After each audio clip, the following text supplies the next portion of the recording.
अस्सलाम वालेकुम। उम्मीद करता हूँ सब खैरियत से होंगे। आज हमने 9th क्लास का चैप्टर नंबर 5 उसके प्रैक्टिकल को स्टार्ट करना है। तो स्टार्ट करते हैं। हमारे पास page number 95 chapter number 5। Basically यहाँ पे एक creating hello world HTML app हमने बनानी है और स्टेप बाय स्टेप चीज़ों को हम साथ साथ प्रैक्टिकली करके देखेंगे कि किस तरह से बेसिकली एक ऐप बनती है, एक वेबसाइट बनती है। तो सबसे पहले हमारे पास है राइटिंग द HTML कोड। आपने क्या करना है, सबसे पहले HTML कोड को लिखना है। तो स्टेप नंबर 1 है open your text editor. Mean यहाँ पे आपने अपना टेक्स्ट एडिटर को ओपन करना है। टेक्स्ट एडिटर आपके पास डिफरेंट टाइप के हो सकते हैं। नोटपैड हो सकता है, आपके पास सबलाइन हो सकता है, नोट प्लस प्लस प्लस हो सकता है और कोई भी अदर हो सकता है। ठीक है। तो नॉर्मली अगर कोडिंग की बात करें तो हमारे पास विजुअल स्टूडियो कोड में बेसिकली होती है, लेकिन आपका बेसिक लेवल है इसलिए हम स्टार्ट करेंगे नोटपैड से। तो देखते हैं हमारे पास नोटपैड ओपन किस तरह होता है। आपके हर कंप्यूटर में आपने डेस्कटॉप पे आना है या जिस लोकेशन पे आपने आना है उस पर आके राइट क्लिक करके न्यू की ऑप्शन को आपने सेलेक्ट करना है। न्यू के ऑप्शन के बाद आपके पास जो ऑप्शन नज़र आएगी न्यू डॉक्यूमेंट या न्यू हमारे पास टेक्स्ट न्यू डॉक्यूमेंट की ऑप्शन नज़र आ रही होगी आपको, इस पर आपने क्लिक कर लेना है।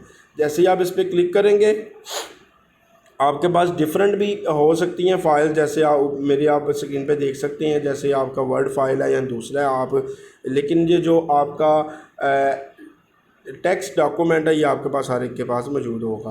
तो इसको ओपन करने के बाद हमने ओपन करने के बाद नेक्स्ट हमारे पास है राइट द HTML कोड। आपने HTML कोड लिखना है इनटू योर टेक्स्ट एडिटर। जो भी टेक्स्ट एडिटर आपने ओपन किया उसमें आपने HTML कोड अपना राइट करना है। तो HTML कोड हमारे पास नीचे दिया गया है, यहीं से कॉपी पेस्ट करते हैं ताकि हमारा टाइम बच सके। तो मैंने इसको सेलेक्ट किया माउस की मदद से और Ctrl+C आपके पास कॉपी की कमांड होती है और वापस टेक्स्ट एडिटर पे आके मैंने इसको Ctrl+V पेस्ट कर दिया।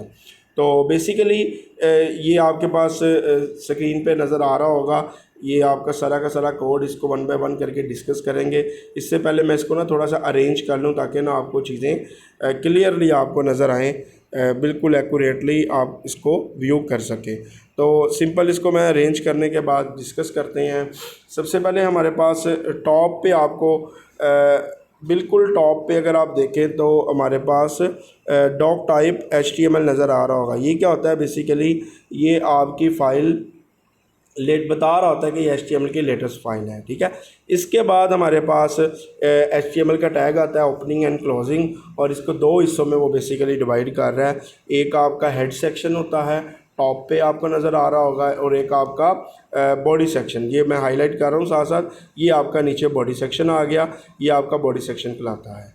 बेसिकली हेड सेक्शन के अंदर जो आपकी इन्फॉर्मेशन होती है वो आपका होता है टाइटल। आपकी वेबसाइट का टाइटल क्या होगा, टाइटल आपकी सो टॉप पे ना स्क्रीन पे नज़र आ रहा होता है। जब आउटपुट में शो करवाऊंगा उस पर आप देख सकेंगे। बाकी हमारे पास H1 टैग यूज़ हुआ हुआ है और नीचे हमारे पास पैराग्राफ टैग यूज़ हुआ हुआ है। H1 टैग H1 का ओपनिंग और क्लोजिंग के अंदर कंटेंट लिखा हुआ है जो मैं हाईलाइट कर रहा हूँ। ये कंटेंट जो भी लिखेंगे वो H1 हेडिंग के तौर पे आपको शो होगा। इसी तरह पैराग्राफ का टैग है, इसके अंदर जो भी कंटेंट आप लिखेंगे वो एज अ पैराग्राफ आपकी वेबसाइट पे शो होगा। तो बेसिकली ये सिंपल सा एक स्ट्रक्चर था। अब नेक्स्ट स्टेप देखते हैं, save your file with HTML extension. आपने अपनी फ़ाइल को HTML एक्सटेंशन के साथ सेव करना है। तो मेरी फ़ाइल ऑलरेडी सेव है तो मैं इसको सेव एज़ करूँगा। फ़ाइल के ऑप्शन पे क्लिक किया। फ़ाइल की ऑप्शन पे क्लिक करने के बाद मुझे यहाँ पे सेव एज़ की ऑप्शन नज़र आ रही होगी। इसकी शॉर्ट कमांड है Ctrl+Shift+S सेव एज़। इसको क्लिक करने के बाद हमारे पास पूछ रहा है किस लोकेशन पे सेव करनी है और किस नाम के साथ आपने सेव करनी है। यहाँ पे हमारे पास सेव करने के दौरान एक चीज़ इंपॉर्टेंट आपने याद रखनी है कि अपने फ़ाइल का नाम लिखने के बाद इसकी एक्सटेंशन देनी है। अगर आप अपनी बुक पे वापस आएँ तो देख सकते हैं कि हमारे पास save your file with HTML extension, HTML extension के साथ आपने इसको क्या करना है, सेव करना है। तो वापस आने के बाद इसको आप डॉट जो भी नाम रखना है, मैंने लिखा माई फर्स्ट वेब पेज या my first web site .html, और इसको मैं क्या कर दूंगा, सेव कर दूंगा। सिंपल सेव पे क्लिक किया और ये मेरी फ़ाइल सेव हो गई। बेसिकली अब नेक्स्ट देखते हैं हम।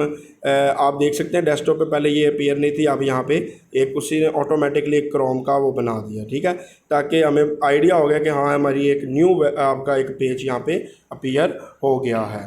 तो नेक्स्ट बुक पे देखते हैं कि नेक्स्ट हमारे पास क्या इंस्ट्रक्शन है, उनको वन बाय वन फॉलो करते हैं। तो नीचे आएंगे थोड़ा सा तो आपके पास ये देखें इस तरह का हम आउटपुट अभी देखेंगे। देखते हैं ओपन योर वेब ब्राउज़र, अपने वेब ब्राउज़र को कोई भी ओपन करें, वो आपका क्रोम, मैं क्रोम यूज़ कर रहा हूँ, गूगल क्रोम वगैरह। नेक्स्ट है हमारे पास to double click on your first name my first website .html। जो भी मैंने आपको फाइल दिखाई है वो कह रहा है इस पर क्या करें, डबल क्लिक करें। You should see the text welcome to my website, मतलब आप टेक्स्ट इस तरह का आउटपुट आप स्क्रीन पर देखेंगे। तो देखते हैं, मैंने इस फाइल पर डबल क्लिक किया तो आप देख सकते हैं हमारे पास वेलकम टू माय वेबसाइट आपको टेक्स्ट नज़र आ रहा है। ये H1 हेडिंग में मैंने यूज़ किया था और नीचे जो पैराग्राफ है ये P टैग में मैंने यूज़ किया है, तो इसके साइज़ में थोड़ा डिफरेंस है।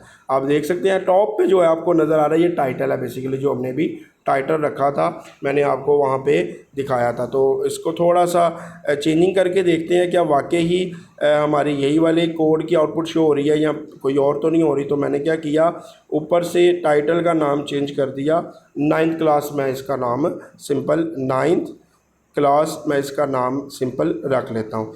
इसको रखने के बाद Ctrl+S सेव की कमांड आपने अप्लाई करनी है। सेव करने के बाद आपने उसी फाइल पे वापस जाना है। Ctrl+S अप्लाई करने के बाद सेव की कमांड अप्लाई करने के बाद आपने फाइल पे जाना है और यहाँ पे आपको सर्कल सा ये रिफ़्रेश का है।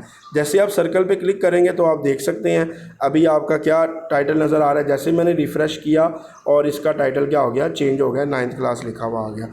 इसी तरह मज़ीद हम चेंजिंग करते हैं अपनी H1 के अंदर। तो वेलकम टू 9th क्लास लिखते हैं। वेलकम टू 9th क्लास लिखने के बाद इसको सेव करेंगे और सेव करने के बाद देखते हैं कि हमारी H1 हेडिंग के अंदर भी चेंजिंग होती है या नहीं होती। तो मैं वापस आया, वापस आने के बाद यहाँ पे मैंने रिफ़्रेश किया। जैसे ही रिफ़्रेश किया तो आप देख सकते हैं welcome to 9th class lecture के आपका टेक्स्ट अपडेट हो गया। तो बेसिकली आज हमने कुछ बेसिक चीज़ों को डिस्कस किया है कि किस तरह से एक वेबसाइट बनती है, एक वेबसाइट को क्रिएट करते हैं। इसमें आपकी बेसिक स्ट्रक्चर कौन कौन सा होता है, HTML टैग ओपनिंग यूज़ हो रहा है, HTML टैग क्लोजिंग यूज़ हो रहा है। इसी तरह बॉडी 2 सेक्शन में डिवाइड कर रहा है, इसको बॉडी सेक्शन, हेड सेक्शन और बॉडी सेक्शन। तो बेसिकली इस तरह ये स्ट्रक्चर आपके हर प्रोग्राम में, हर आपके HTML के पेज के अंदर ये यूज़ होगा। तो इसको आपने अपने माइंड में रखना है और उम्मीद करता हूँ आज का प्रॉपर लेक्चर आपको समझ आया होगा। अगर किसी का कोई क्वेश्चन है, कोई क्वेरी है तो कमेंट सेक्शन में वो मेंशन कर सकता है और विद स्क्रीनशॉट आप मेंशन कर लें, ताकि अगर आपको ड्यूरिंग प्रैक्टिकल अगर किसी किस्म की इशू आ रहा है तो मैं उसके अकॉर्डिंगली आपको एज सून एज़ पॉसिबल आपको रिस्पॉन्ड या उसका सोल्यूशन आपको प्रोवाइड कर दूँगा।